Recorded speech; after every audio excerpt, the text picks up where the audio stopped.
وصلنا الحلقة اللي فاتت عند إننا بنستغل الطاقة الكامنة الموجودة نتيجة وجود فرق جهد، بس ما كناش لسه عرفنا الطاقة دي أصلها إيه، جاية منين وما إلى ذلك. الحقيقة إن الكون اللي ربنا خلقه معمول باتزان دقيق، وفي طاقات موزعة بعناية في كل حتة. من ضمن الطاقات دي الطاقة الكهربية، واللي بتظهر حوالين أي جسيم مشحون على شكل مجال كهربي. كل إلكترون، كل بروتون، كل أيون ليه مجال كهربي خاص بيه، والمجال ده بيحمل طاقة. الطاقة دي مش صدفة، دي جزء من التقدير اللي ربنا خلق بيه الكون علشان يستمر ويشتغل بالقوانين اللي سخرها لينا. ودورنا كبشر إننا نفكر ونتأمل نتعلم إزاي نستخدم الطاقة دي ونخليها في خدمتنا، فنعرف قدرة الخالق ونقدر نكون خلفاء بحق في الأرض. خلينا نعرف الطاقة اللي بنستغلها مصدرها ايه بقى.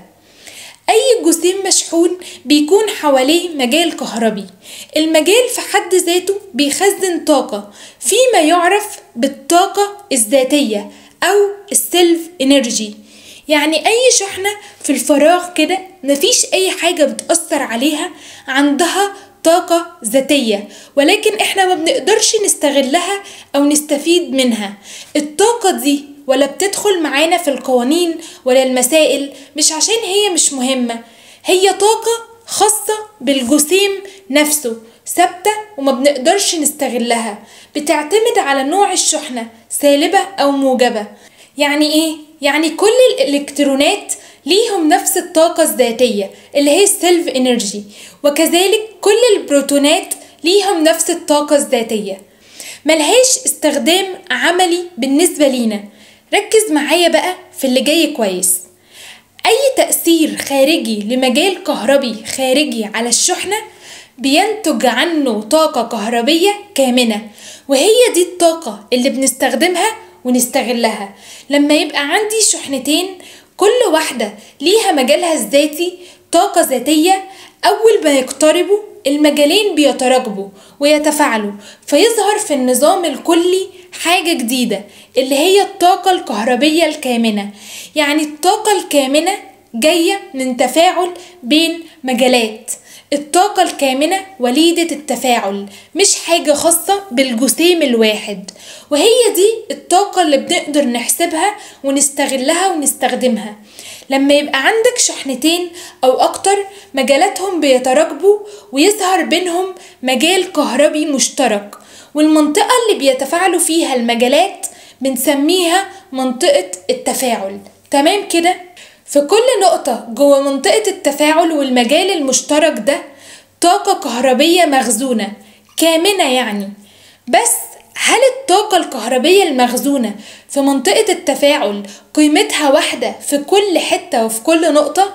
لا، الطاقة الكهربية المخزونة مش واحدة في كل نقطة. كل نقطة في منطقة التفاعل ليها قيمة مختلفة حسب بعدها عن الشحنات، إشارة الشحنات تجاذب ولا تنافر، اتجاه المجال في النقطة. طب ازاي بنستغل الطاقة الكامنة دي اللي في منطقة التفاعل؟ بص، منطقة التفاعل دي لو مر فيها أي شحنة المجال الكهربي هيأثر عليها بقوة، وهيبدأ يحركها من مكان جهد عالي لمكان جهد أقل، ووقتها الطاقة الكامنة بتتحول لطاقة حركية علشان تحرك الشحنة من الجهد الأعلى إلى الجهد الأقل. يعني المجال بيبذل شغل على الشحنة، والشحنة بتنتقل من الجهد الأعلى للجهد الأقل. وده مبدأ عام في الكون، أي شحنة بتتحرك من مستوى طاقة أعلى لمستوى طاقة أقل. ليه؟ لأن أي نظام فيزيائي سواء جسيم، مادة أو حتى كون كامل بيميل يروح للحالة اللي فيها أقل طاقة ممكنة. الحالة اللي فيها طاقة عالية زي كأن واحد واقف فوق جبل، أي دفعة صغيرة ممكن توقعه. الحالة اللي فيها طاقة أقل زي واحد واقف على أرض منخفضة مستقرة. تعال نلم الكلام ده ونربط الحلقة اللي فاتت بالحلقة دي علشان ندخل على تطبيق عملي وهو البطارية. يبقى كل حاجة وأي حاجة في فرق جهد بينها. فرق الجهد ده كامن جوه النظام المتوازن بالكامل. الطاقة كامنة في النظام المتوازن، وعلشان نحصل على الطاقة ونستغلها ونستخدمها لازم نكسر التوازن ده عن طريق اننا نوفر مسار للشحنات، ونوفر شحنات حرة في منطقة التفاعل عشان تتحرك، فتتحول الطاقة الكهربية الكامنة إلى طاقة حركية للشحنات، ونحصل على التيار الكهربي. ايه هو تعريف فرق الجهد الكهربي بقى؟ هو مقدار الطاقة اللازمة لنقل وحدة الشحنة من منطقة إلى أخرى في الدائرة الكهربية، أو هو الفرق بين الطاقة الكامنة الكهربية لكل وحدة شحنة بين نقطتين. يعني بنجيب الطاقة الكهربية عند الجهد الأعلى اللي كانت موجودة فيه الشحنة، والطاقة الكهربية عند الجهد الأقل اللي اتحركت ليه الشحنة، ونجيب الفرق بينهم. هو ده مقدار الشغل اللازم لنقل الشحنة، وهو ده فرق الجهد. وهنا نقصد نقطتين في منطقة التفاعل، مش بنقصد الشحنات المصدرية نفسها. الشحنات اللي عملت المجال زي الإلكترون أو البروتون أو أقطاب البطارية هي مصدر المجال، لكن لما بنقيس فرق الجهد مش بنقيس بين الشحنات نفسها، احنا بنقيس بين نقطتين موجودين داخل المجال اللي صنعته هذه الشحنات، لأن الطاقة الكهربية الكامنة مخزونة في منطقة التفاعل في كل نقطة، وكل نقطة قيمتها مختلفة نظرا لقربها أو بعدها عن الشحنة ودرجة تأثرها بالمجال. فلو غيرت مكان النقطة غيرت قيمة الطاقة الكهربية الكامنة، ولو غيرت المجال الكهربي في التفاعل غيرت قيمة الطاقة برضو عند كل نقطة. الصورة وضحت كده؟ تعالى نقربها شوية بمثال. دلوقتي عندنا معدنين زنك ونحاس، في بينهم فرق جهد طبيعي، قربناهم من بعض، المجالات بقت في حالة تفاعل، بس مفيش أي حركة للشحنات من معدن لآخر. دلوقتي وصلنا بينهم بسلك نحاس، وفرنا طريق للشحنات، ووفرنا شحنات حرة اللي هي الإلكترونات الحرة الموجودة في السلك. صح كده؟ كده عملنا بطارية، بس مش بالظبط قوي، بس دي الفكرة عامة. احنا قلنا في الحلقات اللي فاتت ان في الفلزات زي النحاس والحديد الكترونات حرة وفي حالة حركة دائما، وكل اللي احنا محتاجينه قوة توجه الالكترونات وتخلي اتجاههم موحد علشان نحصل على التيار. صح كده؟ لو مش متابع ممكن ترجع تسمع الحلقة دي وترجع لنا.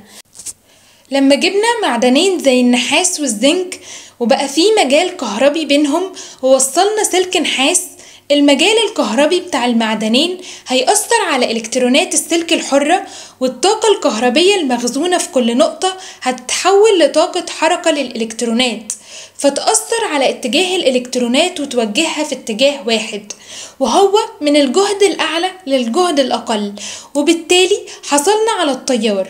وهي دي فكرة البطارية. هنناقش أكتر التفاصيل الخاصة بالبطارية الحلقة الجاية. في هنا نقطة بقى فيها لبس لو انت طالب أو درست كهرباء، وهو اتجاه المجال. ركز معايا بقى. دلوقتي عندنا قطب موجب اللي هو النحاس، وقطب سالب اللي هو الزنك، بينهم مجال بيأثر على الشحنات. العلماء قالوا خلاص نتفق على اتجاه المجال بيطلع منين يروح فين. قالوا الاتجاه من الموجب للسالب، يعني من النحاس للزنك. لما بتيجي انت تشوف اتجاه الالكترونات بتلاقيه من الزنك للنحاس، من السالب للموجب.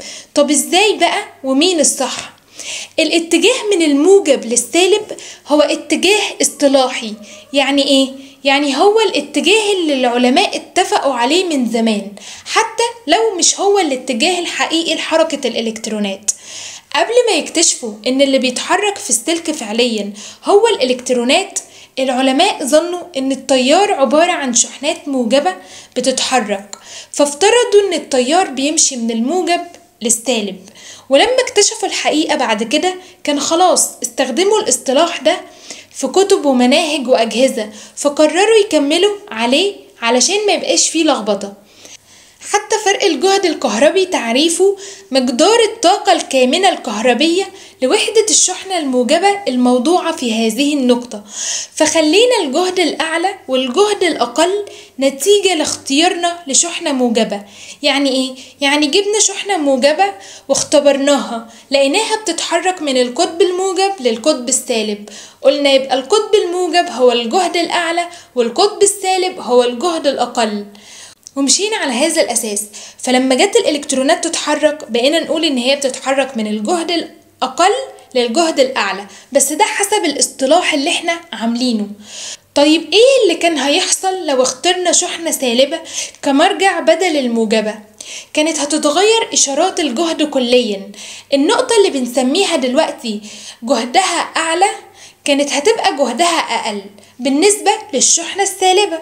اتجاه المجال الكهربي نفسه كان هيبقى عكس اللي بنستخدمه دلوقتي. التيار الاصطلاحي كان هيتعكس، ونتيجة ده دلوقتي احنا بنقول الشحنة الموجبة بتتحرك من الجهد العالي للجهد المنخفض، والإلكترونات السالبة بتتحرك من الجهد المنخفض للجهد الأعلى عكس كده. وده مش لأن ده الجهد الأعلى والأقل فعلا، ده الجهد الأعلى والأقل بالنسبة لشحنة موجبة، واحنا مشينا على الأساس ده.